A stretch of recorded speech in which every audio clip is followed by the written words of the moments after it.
Kal Kadosh, Boker Or. We are doing Mishnaiot, Masechet Nazir, Perek Bet, chapter 2. We're going to start as following. The first two Mishnayot are going to speak about somebody that makes a neder of nezirut to do with certain items that usually are permitted for a nazir. So, for example, Hadeni nazir mina grogrot mina devila. Somebody comes and he says, I'm going to become a nazir from dried figs or pressed figs. So, two different types of figs, whether dried or pressed. Now, a nazir is allowed to eat figs. So, Bet Shammai Omrim, Bet Shammai says he's a nazir. Bet Hillel Omrim, eno nazir.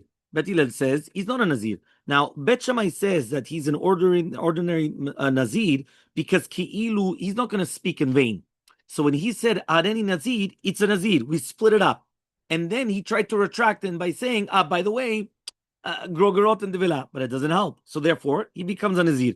Bet Shammai says, no, it's a single unit. You said Areni Nazir from this. It doesn't exist, so you're not a Nazir. It doesn't exist becoming a Nazir from figs. So there's no problem whatsoever. Amar Rabbi Yehuda says Rabbi Yehuda wants to explain the words of Bet Shammai a little bit differently. And he says like this, Af keshamru Bet Shammai, even when Bet Shammai said that it's a good declaration that they said he's going to be a Nazir from figs, v'chule v'chule, lo amru elo beomer, they only said it if he meant harei alai kekorban, that he said it's going to be like me, like a korban. A person could prohibit for himself certain things and say, this is going to be a korban, okay? And therefore, it becomes prohibited to him. So there, in such a case, he says, a person could prohibit it. So according to Rabbi Yehuda, Bet Shammai agree with Bet Hillel that a person is not a Nazir. However, they said if he intended to make a neder against eating figs, it's valid. Okay, and therefore the word Nazir just means abstain. It doesn't mean that he's a real Nazir. It just means he's not allowed to eat from those things, but that's it. Fine. Mishnah number 2 is the same concept. Imagine a person right now, this is a very interesting Mishnah, right? Because here we're talking about things that, unusual case. A person's cow is lying down on the ground and he doesn't want to get up. Or, right, so the frustrated owner is going to come and talk to himself a conversation, or the same thing with the door that's jammed. So he says like this, Amar. So the person says, Amra parazo. So he's speaking to himself, he says, look at this cow. This cow is saying, Hareni nezira imomedetani, that she's going to become a nazira if she's going to stand up. And I'm going to say the exact opposite. I will become a nazir from this cow, meaning I'm separating myself from the cow, if it does not stand up. And then what happens? It stands up. Or the case of the door. Amad hadelet hazeh, the door is saying that I'm going to become a nazir if I'm going to open up, and he's trying to jam open the door and it doesn't work. And all of a sudden what happens? The door opens on its own. Either on its own, somebody else, but it's not through the person himself. So Bet Shammai Omrim, Bet Shammai comes and he says, he's a nazir. Now 1 second. Since when can you become a nazir from a door? Or become a nazir from the cow? It doesn't exist. Nazir is from the wine, but now you become a Nazir. Now why? Because again, when you come and you say a speech, according to Bet Shammai, you knew that there had to be something there. So therefore, the fact that you're coming and you're saying this, they are saying that you intended to become a Nazir. And therefore, that's it, you become a Nazir, right? Now, the fact that you started mentioning about the cow and everything else, that's something else, right? So Bet Hillel come and they say, what are you talking about? Eno Nazir, how do you become a Nazir from such a thing? So even Bet Shammai would agree in this case that since he accepted nezirut on condition that a cow would not stand up, and it did. That's why. Says Rabbi Yehuda, I'm going to explain it the same way that I explained the previous Mishnah. Af keshamru Bet Shammai, even when Bet Shammai came and they said this declaration is good, lo amru elo beomer re parazo alai kekorban imumedeti, if it's going to become like korban, and therefore it's exact same halacha, which means that it's like a vow, and he can't use the cow or the door. But again, it's not that he's actually how do you call this? It's not that he's actually going to be a nazir in that sense. Okay. Now we have Mishnah Gimel. Mishnah Gimel says, Mazgulo takos. They poured a cup of wine for a person, and he says, Hareni nazir mimenu. I'm a nazir from it. He becomes a nazir. Now here, even though he really referred to a particular cup of wine, it wasn't just from all wine, but the fact that he said it, he becomes a full-fledged nazir. Right? So he says over here like this. He says, Masechet Nazir, there was a story. This is only if the person was sober. But what happens if they're drunk? Masechet Nazir, there was a story of a woman that she was drunk. Mazgula takos. They poured her a cup of wine. She says, Hareni nezira mimenu. Right? She says, I'm a nezira from the cup of wine. Amru chachamim, kama chachamim. They say, Lo nitkavna lelomar. She only just wanted to say, Harei hu alai kekorban. She didn't really want to become a nazir. She just didn't want them to put pressure that she should continue drinking. So she said she's a Nazira, but really, Bemet, she's not. So it's going to be okay. Mishnah Daled, Hareni Nazira menat she'eh shote yain u'metameh lemetim, harei ze Nazir v'asur bekulan. Imagine a person comes and he says that he's a Nazir on condition, a t'nai, that he's going to be permitted to drink wine, or on condition that he wants to be metameh lemetim, to become impure from the dead. Harei ze Nazir, he's a Nazir, v'asur bekulan, he's asur and everything. Why? It's a t'nai al ma shekatuv b'Torah. He made a condition against something which is written in the Torah, and it doesn't help. The second case is, what happens if he says, Yodea ani sheyesh nezirut, aval en yodea she'anazir asur b'yain. I know that there's a concept of a nazir, but I didn't know that there's a concept of nazir to do with the wine. So therefore, instead that he's asur b'yain, harei ze asur, it's going to be prohibited from the wine, like any nazir. Why? Everything is brought together, right? Just like we learned in the first Perek as well, you get all the prohibitions together. Rabbi Shimon comes and he says, mutar. Why? You didn't accept the nezirut prohibitions, he actually doesn't become a nazir whatsoever. So he comes and he says, even though when he makes a stipulation it doesn't help, he agrees to that. But here in this case, his acceptance, right, the condition was not attached. He says in the second case, where the person did not realize it, so therefore it was clear he never meant to become a nazir. So therefore that's why Rabbi Shimon says the entire thing is ineffective.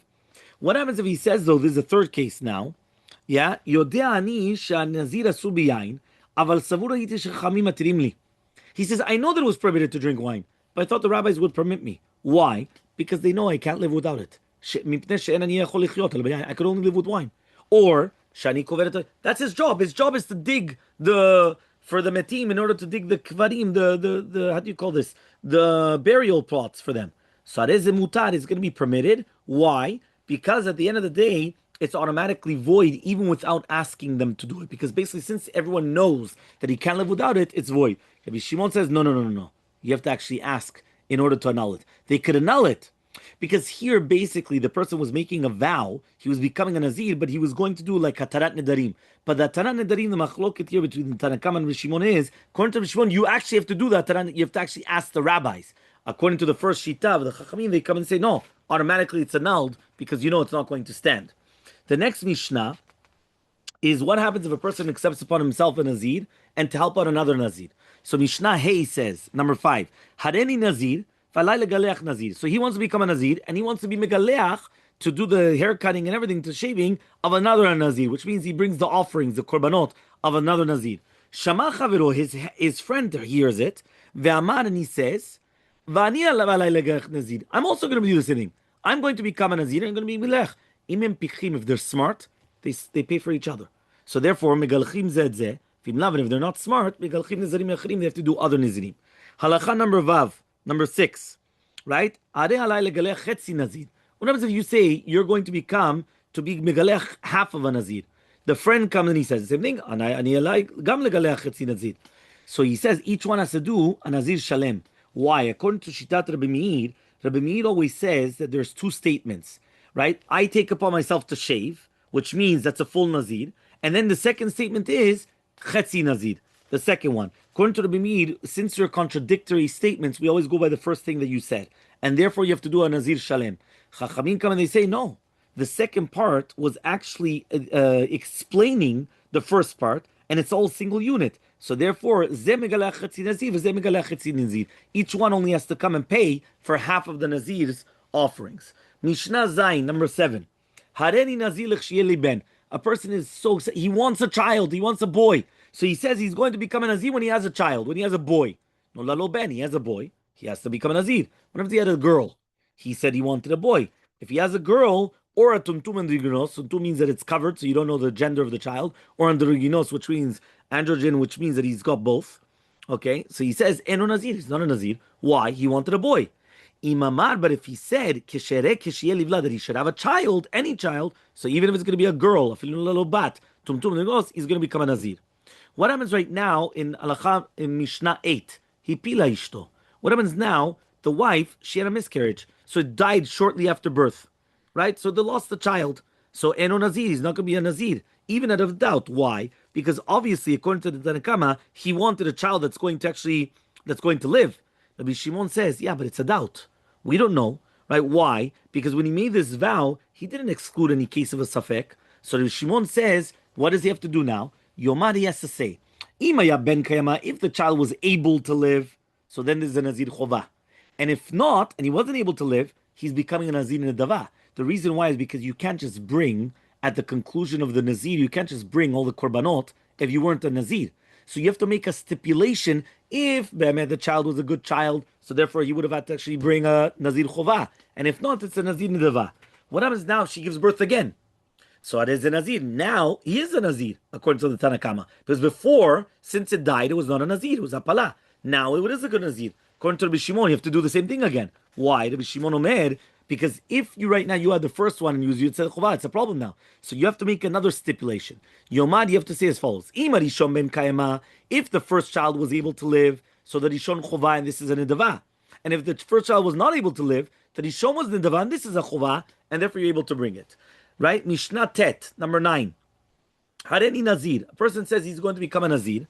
V'Nazir kishieli ben. And the Nazir when he becomes when he has a boy. So he's becoming a Nazir plus becoming a Nazir when he has a boy. He starts counting his own nezirut, and then afterwards he has a boy. Mashlimet shelo, he has to finish his nezirut first, okay? And then afterwards he's going to count his son's nezirut, the nezirut for his son as well. What happens though if he says, Hareni Nazir kishieli ben, right? V'Nazir. I'm going to become a Nazir when he has a boy, right? And the Nazir. So first came the boy, and then his.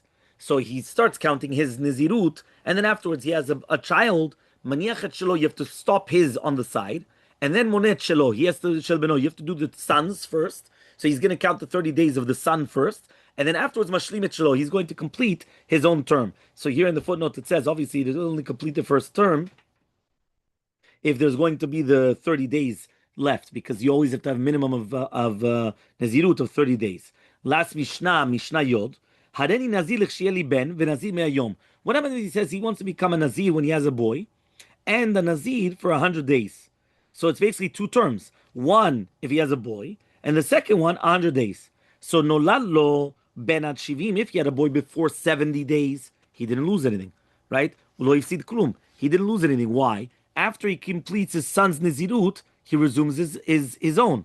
And therefore, since he still has 30 days left, he does, let's say he started 40 days, 50 days. He does his own nezirut. He has a boy. He puts it on pause. He does the nezirut of his son. When he finishes the nezirut of his son for the 30 days, he cuts his hair again, and then he's going to start again for the last 50 days, or whatever was left. That's why it says until 70 days, because there's still 30 days left. But if it was after the 70 days, Soter Shivim, he destroys the entire 70 days from the beginning. So therefore, what's going to happen? Why? There's nothing less than 30 days. So therefore, what's going to happen is that when he finishes his son's nezirut, he has to do another 30 days before he can shave, right, and conclude his own term as well.